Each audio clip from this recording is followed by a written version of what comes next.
So ನಮಸ್ಕಾರ ಎಲ್ಲರೂ ಹೇಗಿದ್ರೆ ಚೆನ್ನಾಗಿದ್ರೆ ಅಂತ ಭಾವಿಸ್ತೀನಿ. ನಮ್ಮ ಇನ್ನೊಂದು ವಿಡಿಯೋಗೆ ನಿಮ್ಗೆಲ್ರಿಗೂ ಸ್ವಾಗತ. ಇದು ನಮ್ಮ ಧರ್ಮಪತ್ನಿಯವರ ತಂಗಿಯ ಮೆಹಂದಿ ಕಾರ್ಯಕ್ರಮ.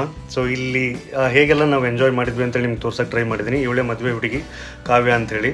ಸೊ ಇದಕ್ಕೆ ಅರೇಂಜ್ಮೆಂಟ್ಗೆಲ್ಲ ನಾವೇನು ಆಚೆ ಕಡೆಯಿಂದ ಕರೆಸಿರಲಿಲ್ಲ, ಮನೇಲಿ ಏನಿದೆಯೋ ಅದನ್ನೇ ಯೂಸ್ ಮಾಡಿ ಅರೇಂಜ್ಮೆಂಟ್ ಮಾಡಿದ್ವಿ. ಸೊ 3 ಜನ ಬಂದಿದ್ದರು ಮೆಹಂದಿ ಆರ್ಟಿಸ್ಟ್. ಸೊ ಸತತ 1 ಗಂಟೆಯ ಡಿಸ್ಕಷನ್ ನಂತರ ಇವರು ಒಂದು ಕನ್ಕ್ಲೂಷನಿಗೆ ಬಂದರು ಯಾವ ಡಿಸೈನ್ ಹಾಕ್ಸ್ಕೋಬೇಕಂತೇಳಿ. ಸೊ ಇನ್ನಿಬ್ಬರು ಉಳಿದವ್ರಿಗೆ ಮೆಹಂದಿ ಬಿಡಿಸ್ತಾ ಇದ್ರು. ನೋಡ್ತಿರ್ಬೋದು ಎಲ್ಲರೂ ಅವ್ರವ್ರ ಮೆಹಂದಿ ಬಿಡಿಸ್ಕೊಳ್ಳೋ ಕಾರ್ಯಕ್ರಮದಲ್ಲಿ ಬ್ಯುಸಿ ಆಗಿದ್ದಾರೆ. ಸೊ ಆರ್ಟಿಸ್ಟು ತುಂಬ ಚೆನ್ನಾಗಿದ್ದರು. ಇವ್ರದ್ದು ಏನಾದ್ರು ಕಾಂಟ್ಯಾಕ್ಟ್ ಡೀಟೇಲ್ಸ್ ಬೇಕಂದರೆ ಕಮೆಂಟ್ ಮಾಡಿ, ನಾನು ನಿಮಗೆ ಅವ್ರ ಕಾಂಟ್ಯಾಕ್ಟ್ ಡೀಟೇಲ್ಸ್ ಕೊಡ್ತೀನಿ. ಸೊ ಇದಷ್ಟೇ ಅಲ್ಲ, ಕೊನೆಯಲ್ಲಿ ಕಪಲ್ ಡ್ಯಾನ್ಸಸ್ ಇದೆ, ಕ್ಯಾರಿಯೋಕೆ, ಸಿಂಗಿಂಗ್ ಇದೆ. ಸೊ ನೀವು ಅದನ್ನೆಲ್ಲ ನೋಡ್ಬೇಕಂದ್ರೆ ವಿಡಿಯೋ ಫುಲ್ ನೋಡಿದ್ರೆ ಗೊತ್ತಾಗುತ್ತೆ. ಮೆಹಂದಿ ಎಲ್ಲರೂ ಬಿಡಿಸ್ಕೊಂಡ್ಮೇಲೆ ಈ ಥರ ಒಂದು ಮ್ಯಾಂಡೇಟರಿ ಪಿಕ್ ತೊಗೊಂಡು ಇದರಲ್ಲಿ ನೋಡ್ಬೋದು ನೀವು ಈ ಫಂಕ್ಷನಲ್ಲಿ ಯಾರ್ಯಾರು ಇದ್ರು ಅಂತೇಳಿ. ಸೊ ಮೋಸ್ಟ್ ಆಫ್ ದೆಮ್ ಕಾವ್ಯನ್ ಫ್ರೆಂಡ್ಸು.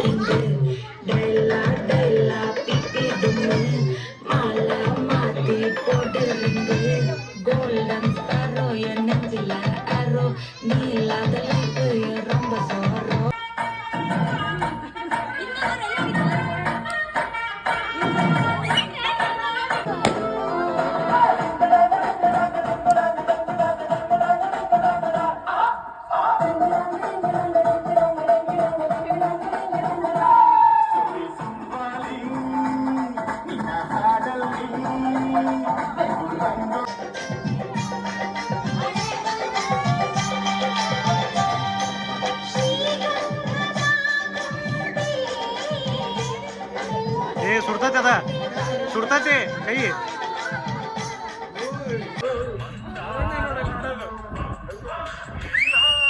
ಶಬಾಷ್.